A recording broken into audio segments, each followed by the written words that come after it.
adawa da suka rika suka kama ƙasa sun taɓa gaya ma annabinsu annabi hudu man ashaddu minna quwwa فأما عاد فاستكبروا في الأرض بغير الحق وقالوا من أشد منا قوة أولم يروا أن الله الذي خلقهم هو أشد منهم قوة وكانوا بآياتنا يجحدون. suka samu annabi hudu alaihi salatu wassalam suka ce kana ta yawan gaya mana za a yi mana azaba za a yi mana azaba.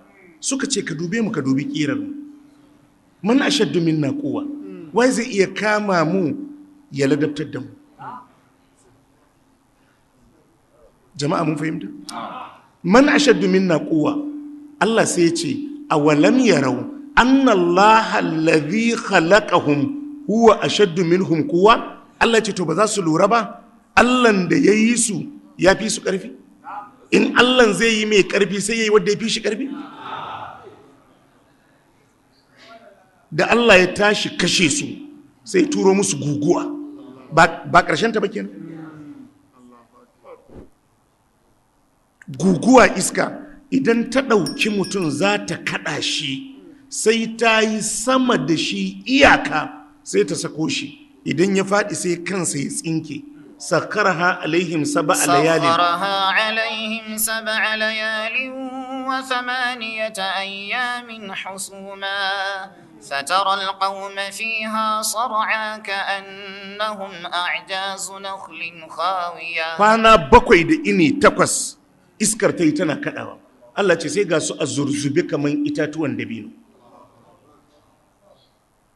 ما مغانا هيك أريم suka je suka same shi suka ce mishi to muna roƙonka abinda kace in ba mu bi ka ba, in ba mu yi imani ba, abinda kace zai faru muna jira ya faru. Allah sai ce to su jira lokaci.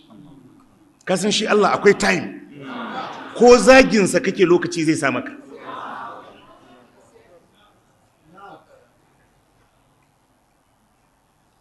Lokacin da al'amarin ya cika, Allah sai ya gangamo musu wannan guguwar ta azaba. Falamma ra'auhu aridan mustaqbila awdiyatihim qalu hadha 'aridun mumtiruna. falamma ra'auhu aridan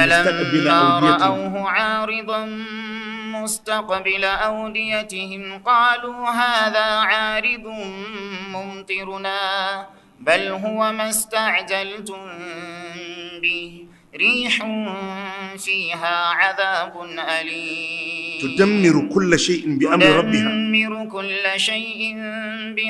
ربها فأصبحوا لا يرى إلا مساكنهم كذلك نجزي القوم المجرمين. lokacin da wannan guguwar ta taso, Allah ya ce falamma ra'auhu aridan mustaqbila awdiyatihim, lokacin da suka ga wannan iskan ta taso da duwatsu a cikinta ta tinkaro gidajensu, ƙalu sai suka ce hadha aridun mumtiruna, suka ce ga ruwa ya taho yau za mu samu ruwa, ga hadiri ya taso za mu samu ruwa. Allah ya ce bal masta'jaltum bihi, Allah ce ba ruwa bane, abinda kuka ce a zo da shi ne. Rihun, Allah ya ce wata irin iska ce, fiha azabun alim, da take dauke da azaba mai radadi a cikinta, tudammiru kulla shay'in bi amri rabbiha, tana markada duk abinda ta biyo kansa da izinin ubangijinta. Allah ce fa asbahu la yura illa masakin. Labarin ya kare.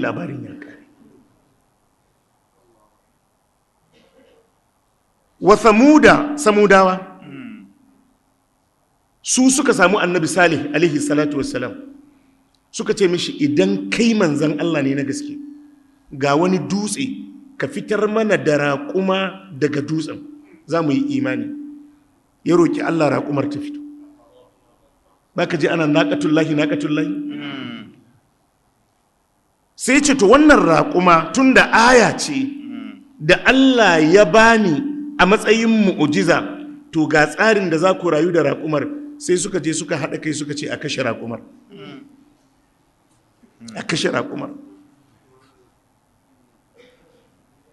Kai kasan wanda ya kashe raƙumar Allah ai ya kashe jaraba. Allah ya ce idin ba'atha ashqaha فقال لهم رسول الله ناقة الله وسقياها فقال لهم رسول الله ناقة الله وسقياها فكذبوه وعقروها فدمدم عليهم ربهم بذنبهم فسواها ولا يخاف عقباها. lokacin da annabi Salihu alaihi salatu wassalam ya samu labari suna shirin kashe raƙumar, sai je gargaɗe su ya ce ku kiyayi raƙumar Allah, ku kiyayi raƙumar Allah. Fakadzabuhu suka ƙaryata shi, fa'aqaruha suka soke ta. Wani shaƙi aka samu shi je caka mata mashi. Fanadaw sahibahum fata'aqa fa'aqara. Shikenan tayi tangal ta je ta faɗi. Ta mutu. Allah ya ce ma annabi Salihu to ka gaya musu duk wanda zai yi abun da zai yi, wanda bai gama iskancinsa ba ma ya gama a kwana 3. فعقروها فقال تمتعوا في داركم 3 أيام. تمتعوا في داركم 3 أيام. Allah ya ce duka samudawa, Allah ya ce saura musu kwana 3 a duniya. Duk wanda yake da abun da bai gama ba, Allah ya ce je gama. Ba shi kenan ba? Kwana 3. Fadamdama alaihim, Allah ya yi markaɗe da daka a kansu.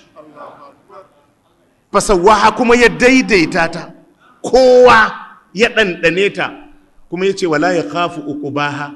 Allah ya ce bani tsoron me zai biyo baya. Yanzu in za a yi zaɓe ba kana ganin kowane sako da lungu ana zuba 'yan sanda ba? Saboda gwamnati tana tsoron me zai biyo baya. Allah ya ce shi kuma bai tsoron me zai biyo baya. Wala ya khafu uqubaha. Allah ya ce bai tsoron me zai biyo baya. In ya kashi babanka kawai ku yi haƙuri. To akwai abin da zai biyo baya?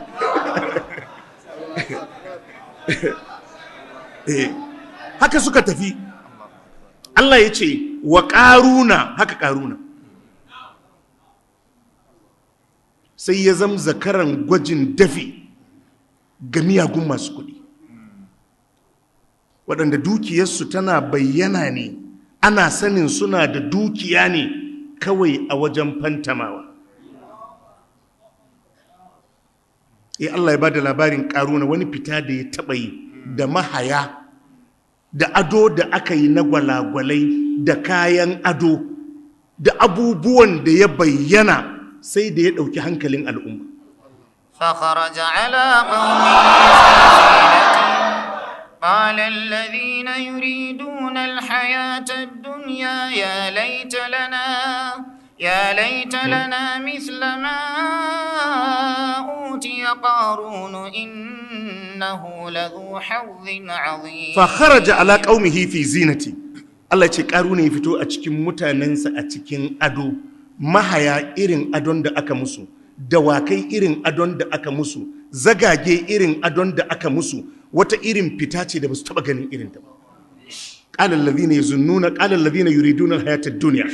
Allah ce sai 'yan duniya waɗanda damuwarsu a buga duniya suka ce ya laita lana mithla ma utiya qarun, ina ma a ce mu ma muna da irin abin da aka bawa qaruna, innahu ladhu hazzin azim. Suka ce kai qaruna yana da babban rabo.